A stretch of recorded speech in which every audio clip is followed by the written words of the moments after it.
दूसरे लोगों के ऊपर डाल के आपको बड़ी ज़िम्मा कर लेते हैं और सारे का सारा नुकसान, सारे की सारी जो गलती होती है वो अगले बंदे के पल्ले डाल के अपने आप को गैर जिम्मेदारी का मुजाहरा करते हुए इस सारे मामले से बाहर निकल आते हैं।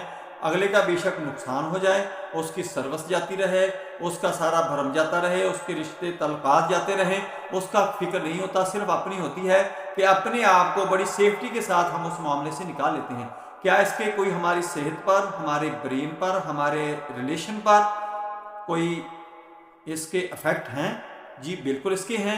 आपको मैं डिटेल के साथ बताऊंगा। सबसे पहले आपने ये करना है कि मेरी वीडियो को आगे आपने लाइक करना है, शेयर करना है, ताकि जिन लोगों तक मेरी वीडियो नहीं पहुंच रही उन तक पहुंचना शुरू हो जाए। और आपने इस वीडियो को अच्छी तरह देखना है, सुनना है, समझना है और ये महसूस करना है कि आया कि हमारे अंदर तो ये ऐसी कोई बीमारी नहीं है कि हम ये ब्लेम